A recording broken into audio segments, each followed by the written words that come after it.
welcome to another episode of the Pixelated Sausage Show.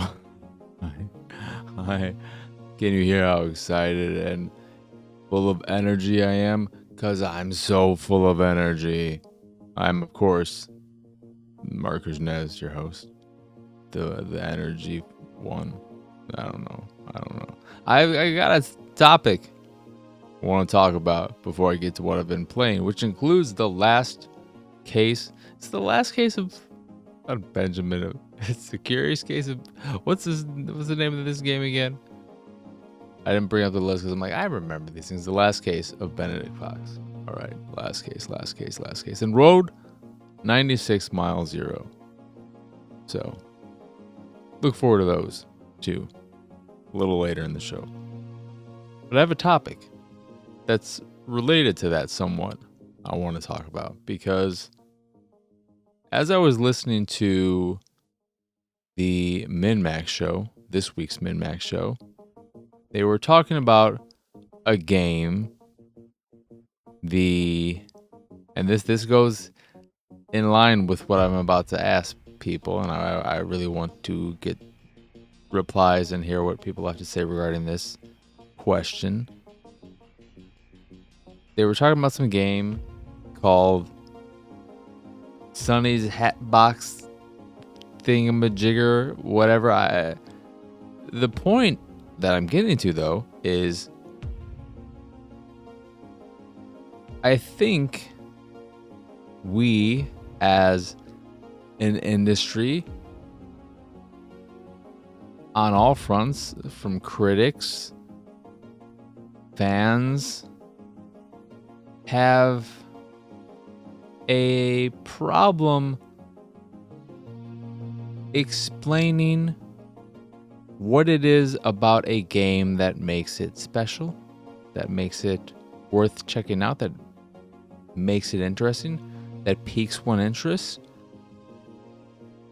And I say this, and I wonder this because as I was listening to them talk about this game, while they were talking about it and after they were done, they seemed to like it. They all seemed to be overall positive on it. But I had no real understanding as to why. I didn't know what it was about the game that made it special, that made it unique. I didn't get a handle of their experience and what it was that made them want to keep playing, that made them enjoy what they experienced already. And I think a lot of us struggle with putting that point across of making what I'm getting at is when you're listening, like how often when listening to a podcast, because I think written reviews and articles in general have been overshadowed these days, especially maybe post-pandemic, more so than anything else, by podcasts and videos, where that is the way in which a lot of people consume content these days. But how often when you hear someone talk about a game or a movie, but more so a game, does that conversation get you interested in the game? How often do you hear someone talk about a game and that is what gets you interested in checking it out? Whereas, as opposed to seeing a video of it, of seeing a Nintendo Direct, an Indies Direct, PlayStation Showcase, whatever they're called, Xbox, now they're calling them Directs, maybe. Who knows? I don't know what their mindset is moving forward. But how often is it that it's the critic and their experience speaking on a game, and not just what you've seen that really gets you interested in a game? Because for me, in most cases, thinking on it after that discussion of that one specific game on the MinMax show made me have this revelation. I just wonder and feel like, myself included, many of us don't do a great job of explaining. I can't even explain what it is that I'm trying to explain here. I can't even explain about explaining. I'm fucking failing horribly. It's also the middle of the morning and I'm fucking tired as shit. I haven't slept well all year. I average about 2-hour naps a day at the very best. That's what I've been living and surviving on all year. Not an exaggeration. If anything, I'm overselling how much sleep I've actually been getting this year. It's surprising that I'm still alive. I should be dead by now. Maybe. I don't know. How much sleep do we really need? Apparently 4 hours is enough. Or less. To function well enough. But I do find that many discussions on games can ultimately be boiled down to, if you look at what they really said, I liked it or I didn't like it. And they just have a lot of flowery, hollow language that doesn't not significant. It doesn't really give any idea as to what. I mean, and in addition to that, when they were talking about this Sonny's Hatbox game or whatever the fuck it was called,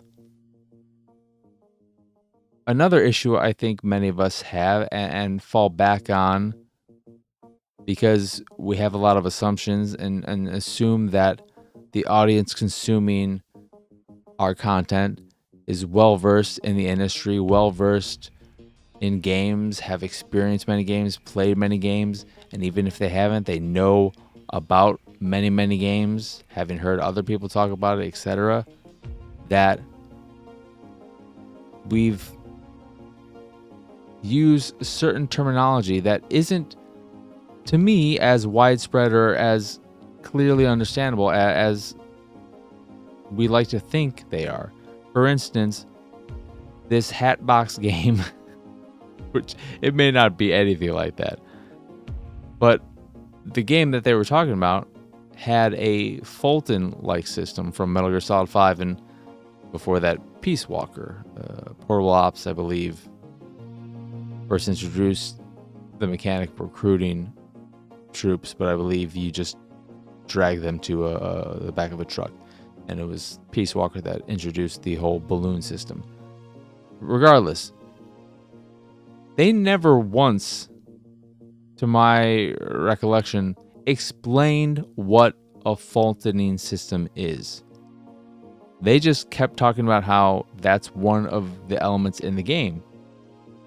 So if you never played the Metal Gear games and didn't listen to a whole bunch, even if you did listen to people talk about those games, having not experienced it yourself, there's a good chance you may not remember what that system was. You will not know what the fuck they're talking about every time they talk about Fultoning people, because they don't ever even slightly elaborate on what that means. And right from the start, I believe it was Ben Hansen said, This is a weird game. It's got this from this game, this from that game, and this. I do this too. We all do this. There are certain things that I think we can agree are relative standards, like genres, that there is a general understanding of that. So when you say something as a Metroidvania, I think you can safely assume that people understand what that means.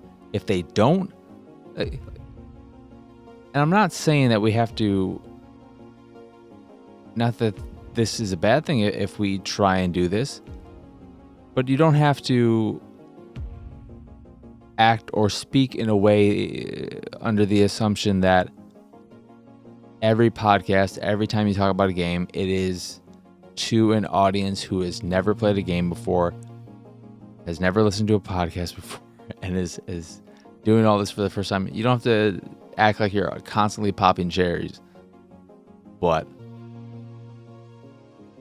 I think it's better to be more thorough in your explanations, more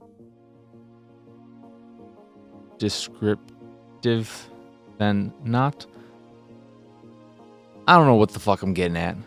I don't know if what I just said made any sense, but those are some of my 2 cents. If you got any of that at all, leave a comment and let's talk about it. Speaking of talking about stuff, so I played the last case of Benedict box. It is a beautiful, beautiful game.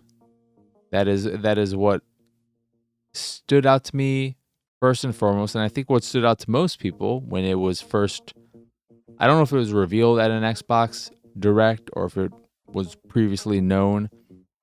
That is where it really got a little bit of a spotlight.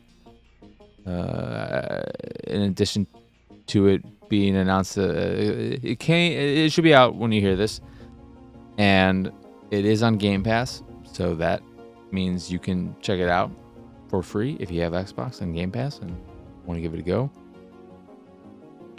But the highlight of the game is the visual fidelity of it, the art direction, the lighting, everything about it from a visual standpoint is stellar. It is clearly inspired by, or has inspirations from, stuff like Lovecraft and body horror, a lot of grossness in some of the environments you are traveling within, exploring, that feel like you are inside someone's intestines or organs, and it's all slimy and pussy and fleshy at times. And the thing about it is that it's so full of color, the very Lovecraftian color, with bright colors, very neon-y colors, a lot of purples and reds and pinks, but regular colors too, but a lot of that is going on. And because it's so good looking, and the art direction and the detail is so good, it makes what are, when you think about them, pretty gross things seem pretty. So you're traveling through what looks like it could be someone's intestine, and it's gross conceptually, but you can't help but, when looking at it, think, man, I know there's like, this is kind of fleshy and nasty, but it sure is pretty. Sadly though, the visual quality can't make up for the deficiencies elsewhere. Structurally, the game is very Metroidvania-esque, where you are exploring these different spaces, discovering the map as you are traveling through them. And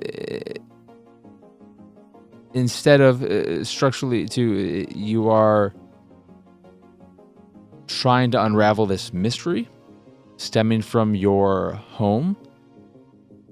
And you do this by entering the minds of corpses who are in your home for some reason, including because the story is a bit confusing. I believe it is your dead father who is in your basement, just lying there on the ground, all bloodied, like they may have died relatively recently. A little weird. And then your not biological mother, I'm presuming stepmother, you come across her dead body hanging from a tree in your backyard in your foyer. What is a foyer? But in your backyard, which you then, after your butler dude or whoever he is, takes her down and puts her into the gazebo. You cover her with the sheet, and then you enter her body. So instead of like a Castlevania game or a Metroid game where you are in one giant space and constantly exploring it and discovering more of this one giant area when all is said and done, you have a bunch of different branches to these specific areas that are based upon these people's memories and experiences and their selves and their body, which is where some of that body horror-ish art direction stuff comes into play. And the way it all plays out is that you are finding artifacts, discovering objects that will expand the story, and in some cases give you clues as to how to get to another area by giving you the code for a door or a safe. A lot of finding objects that you can rotate and look at them and think to yourself, well, this is a very well modeled toy truck, and I got a little bit of backstory from it, but there's nothing else. Is it okay? I can rotate this. Cool. In some ways, this game reminds me of The Order 1886 in that you can see the potential there, and there's a lot of visual qualities to it, and a lot of somewhat intriguing elements to the story, but none of it really comes together, and it's a little bit dull. The main problem with the game, one, before I get to the gameplay, which is where the problems really lie, there are performance issues. I'm playing on Xbox Series X. There is a quality mode and a performance mode. Performance mode helps, but it does not help the game. It does not mean the game locks at a smooth frame rate. There are still hitches and stutters here and there, but less issues than when in quality mode. The problem, though, is that the game itself isn't fun.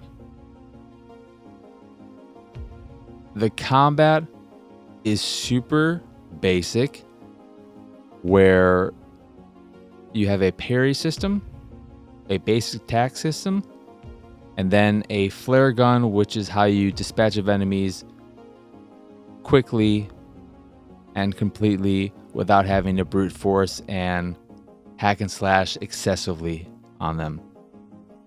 The way it works is that enemies will telegraph their attacks. Oftentimes it's hard to read exactly when they're going to attack. It's not the clearest telegraphing, but you don't have to rely on that all that much, because what you're really trying to do is attack an enemy with your knife, hacking and slashing until you build up a flare in your gun, and then aim your gun at them, shoot, and it'll be an instant death. Which kind of reminds me of the flashlight system in Alan Wake, only not fun. And then it's somewhat alleviated because you gain the double jump ability pretty quickly. It's your first new ability. but it's a weird double jump system. I'll get to in a second. But because you don't have a double jump initially, it's a very frustrating initial experience with the platforming where, because of that lack of a double jump, the jumping works on you tap it to do a very low jump or hold it to do a longer, higher jump. However, because of that initial lack of a double jump, there are many instances where you are jumping from platform to platform and you have to make sure to jump at the very last second and make sure you hold it as hard as you can so that it'll be the longest jump possible in order to make a bunch of jumps. And if you don't, if you're just off ever so slightly, you will miss the jump and have to travel back and try again, which can be frustrating because it just doesn't feel good. The jump doesn't have a satisfying responsiveness or it feels, it's a very mid jump. It's not bad, but it isn't good. And the double jump mechanic is weird in that you unlock it once you find this artifact that opens up this specific aspect of the mines you're entering or whatever. But instead of it being you can now double jump everywhere mechanic, it is you can double jump if this glowing purple orb type thing is in the space. It's in a lot of areas, but it's not everywhere. And because it's not everywhere, when you get to places where you still can't, where you can't, it's weird. Just let me double jump everywhere. But what makes it even weirder is that because the double jump is tied to this system where it creates a tentacle type thing that propels you, that pulls you. There are plenty of times where you are doing a double jump and it seems like the tentacle is pulling you back, holding you back from jumping as far as you could if that wasn't in place, because you are tethered to that as part of your double jump. Because if you don't have access to that specific part of the world, then you can't double jump. So you are forced to interact. It's weird. But the combat doesn't feel good. The jump doesn't feel good. I wish the game, instead of deciding to be an action platformer, was just a puzzle platformer and went heavier on the mystery elements of the story. You have this menacing voice within you that I'm presuming is some kind of spirit or something, reminding me of the darkness and that aspect of that game and the comics and all that.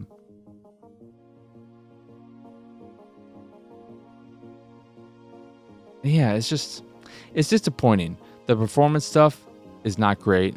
It doesn't make it unplayable. It's not that bad, but it is noticeable and it is constant throughout. The action sucks. And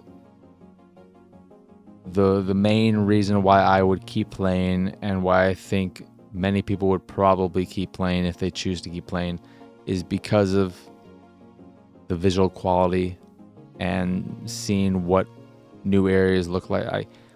The game, I can't stress this enough, the game is fucking beautiful. But maybe it's a little bit too beautiful, and they fucking should have pulled back on a few things to make it run smooth, because it doesn't matter. And the story is somewhat intriguing. There's also a tattoo system once you find this mysterious lady that allows you to upgrade yourself. It's a very linear upgrade system, which makes it not pointless, but I love leveling in games. I don't like leveling when the leveling system is a linear, okay, here, you have this skill to unlock, and then it'll branch into 2 different skills. So you'll get a choice there, except in order to unlock the skill after that, you have to unlock the 2 prior. So you have occasional choices where you have 2 unlocks in the next row, and you can choose which one you go with first, but you're still going to have to pick both of them to unlock the next row. So ultimately, it's all just it's all for naught. Just like whatever. Don't even give me the upgrade system. Just automatically have it where when I gain enough of this currency, this energy, this whatever, just do it for me. If you're going to have a stupid ass system like that. One of the positive things before I move on to the Road 96, Mile Zero, one of the last things I want to say, though, the very positive thing, is that, like in many Metroidvania games, most, I'd say, you do have a fast travel system, so you'll unlock these little rifts in the world, or whatever they are, that you can travel between. What I love, though, this may be something that turns a few people off because it seem like it eases the experience, and you can adjust the difficulty after you start the game. Love that. And difficulty does not affect achievements, and make sure to note that. Also love that. I also love that at the beginning of the game they make note or are sure to have a content warning saying that there are some sensitive subjects in this game and things that may turn you off and make it hard for you to keep playing or want to play it or have the ability to play it because it might be stuff you just can't handle. What I love, though, is that in most cases when games have content warning, which I always appreciate, they don't give you the option. They just tell you what that stuff is right at the front, right at the start. What the last case of Benedict Fox does is it tells you that there is sensitive stuff in here. And then it asks you, do you want to know what that stuff is? If you do, press this button. But keep in mind, these will be spoilers. So it does warn you that there may be some stuff in here that you might not be able to handle. But it doesn't tell you what those things are unless you want to know what they are. So you can still, if you don't have issues with any kind of stuff like that, you don't even have to think about spoiling yourself or not. And if you do, you can say, well, do I think I can wait until I reach those points to experience? And I like that. But what I was getting at earlier, what I really love is that you have the fast travel system on these rifts. You can fast travel to any of them at any point, no matter where you are in the map, no matter where you are in any of these areas, whether you are in the mind of your dead father or your dead stepmother, or if you're just hanging around at your house. Any of the fast travel locations you've unlocked, you can just bring up the map, go to one of them, and fast travel from them, not from another fast travel point, just from anywhere in any of the worlds. Really appreciate that. That makes exploring and navigating the various areas, and the fact that you have all these different things that are branching from your home, it makes it a lot easier to do all that. So that's nice. But when the game isn't super fun to play, what does any of it really matter? That's for you to decide. And if you're on Xbox, Game Pass, check it out. May also be on PC. I'm not sure on Windows specifically. Yeah. Then Road 96 Mile Zero is a standalone, I believe it has to be a prequel to Road 96, which is a game that came out a few years ago. Very narrative focused game where you were playing a bunch of different kids trying to cross the border in a dystopian-esque world where I believe it's been a while, so a lot of my memory of it isn't great, but I believe it was a world where a lot of teenagers, or once you hit puberty or reach 18, there is a sort of indentured slavery type of thing where you are forced to work for the government. Maybe whatever it is, it's not great. And so you play a bunch of teenagers who are trying to cross the border, maybe to Canada, good old Sonny, to get away from it. And while you're doing all this, you'll have little mini adventures. You'll run into people. You'll see specific scenes from different perspectives. In some cases, you'll see the aftermath of a robbery. You might partake in the robbery in a different timeline. It was a little confusing in terms of the timeline, where it felt like the game wanted you to believe you were always moving forward in time. However, you were seeing things from earlier and later, depending on who you were playing, and it didn't really match up. So it was a little confusing in that sense. But it had something to say. It was well written, well acted. And it did, if you ignore the time element, it did a really good job of letting you fully explore a lot of this world and learn a lot about these various characters, build relationships, steer conversations in certain directions. And it felt like a fully realized world with deep, complex characters. And I liked it quite a bit. So I was excited about more Road 96 until I started playing this game, because it's fucking weird as shit, and I don't know who it's for. It opens up with this rhythm game that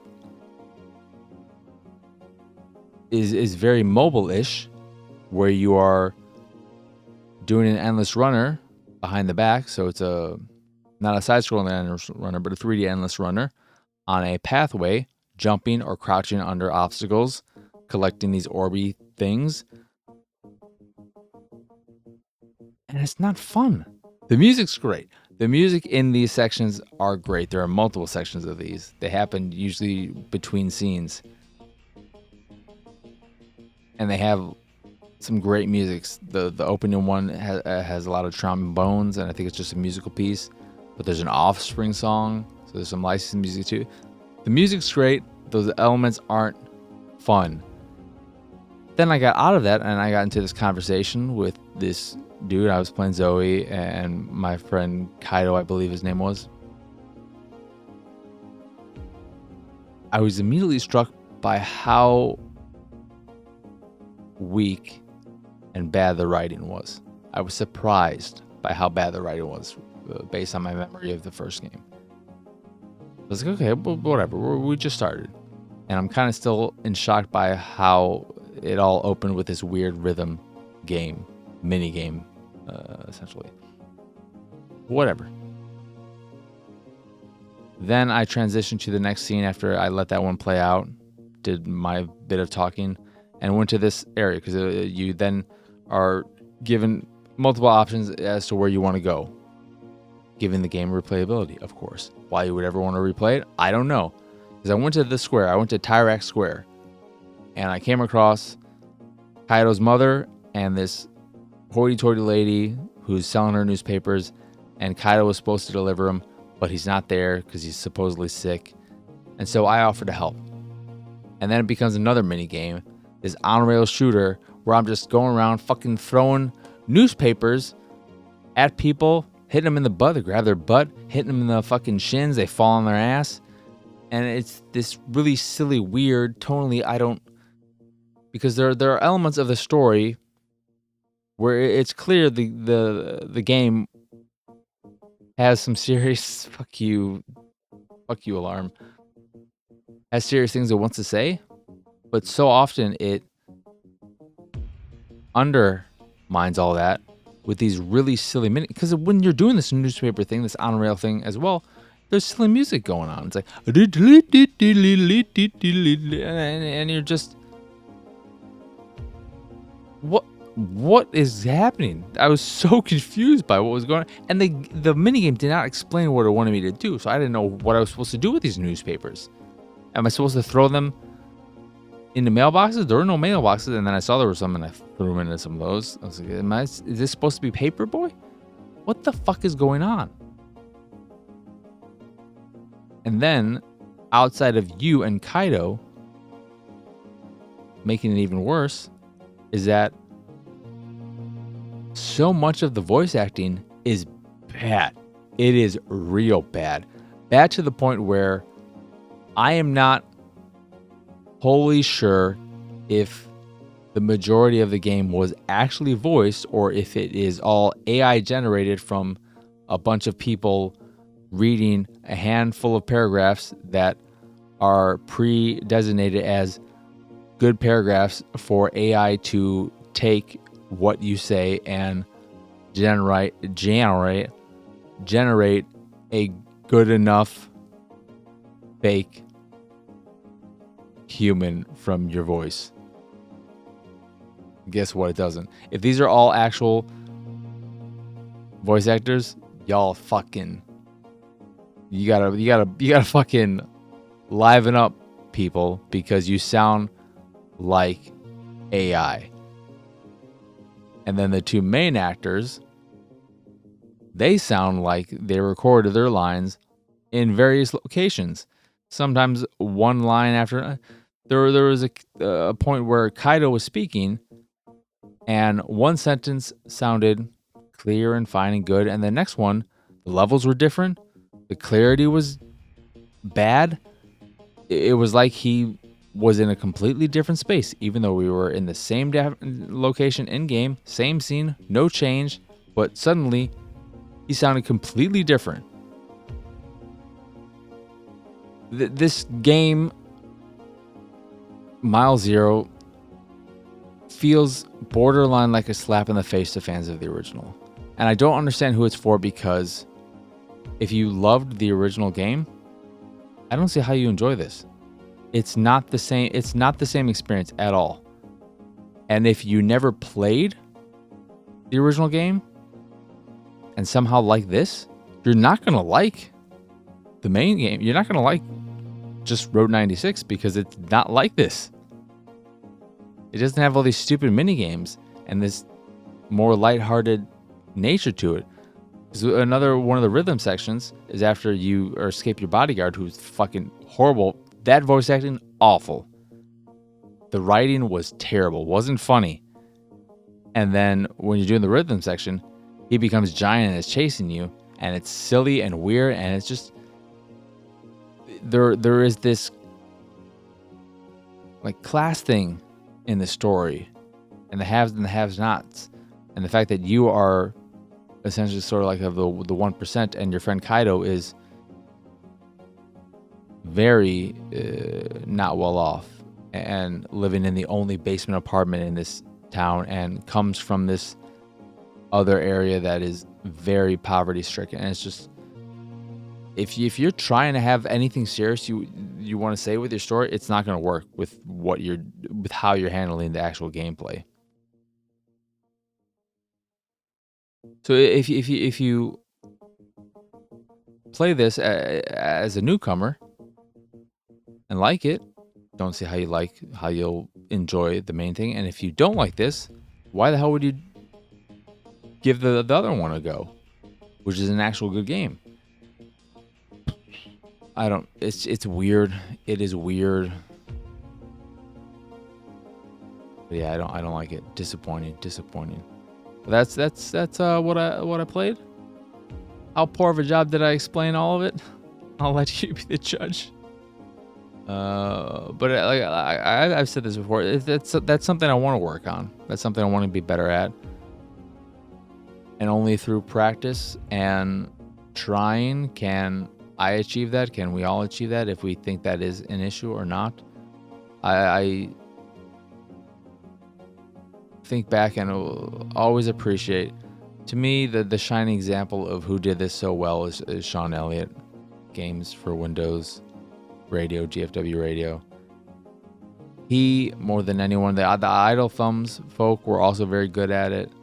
But Sean Elliott, more than anyone, was so good at describing his experience with the game.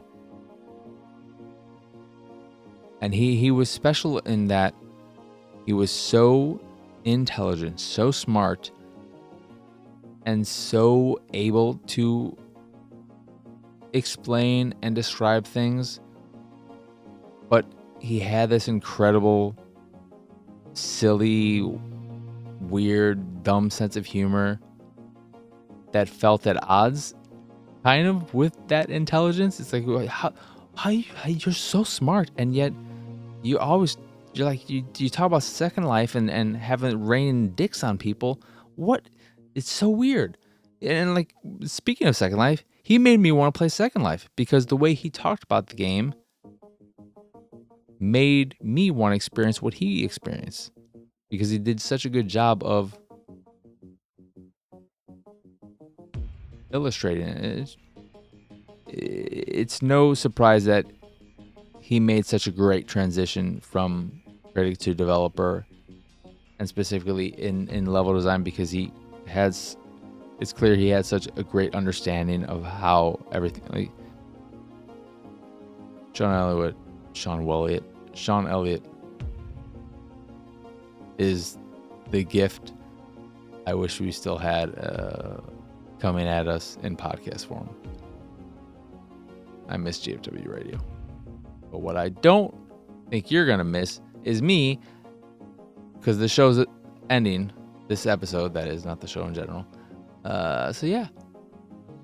But once again, I'm Marcus Nez. Y'all can find me pretty much everywhere at PX Sausage. If you'd like to find all my links of import, the site, the YouTubes, the art, the Patreon, etc., you can do that over at pxsausage.com. So it's just PX Sausage all over the place. I'm everywhere at PX Sausage, and you can find all my links at pxsausage.com. Don't put the at there. Just pxsausage.com. No at in the URL. So do all that. Yeah. I'm not saying you should join the Patreon or else, but maybe that goal I spoke of is Patreon related, except the goal. There are some people who, if they join the Patreon, they wouldn't be counted towards the goal. Because I'm not trying to guilt trip anyone. But by saying that, it feels like I am. But that's not. This isn't some ultimatum. But is it? No, it's not. Anywho, that'll do it for this here episode of the Pixelated Sausage Show. I kind of want to cut that out. But I'm not doing any work. I ain't editing anything. Are you crazy? Anywho, like I said, that'll do it for this episode of the Pixelated Sausage Show. So, as always, thank you for watching or listening. I hope you enjoyed this here episode, and I hope you have a wonderful, wonderful rest of your day and a lovely weekend. So, for now, adios, arrivederci, bye!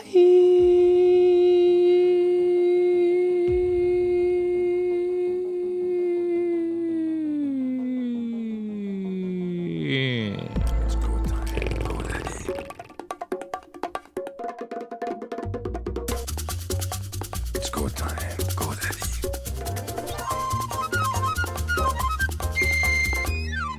It's go time, go daddy.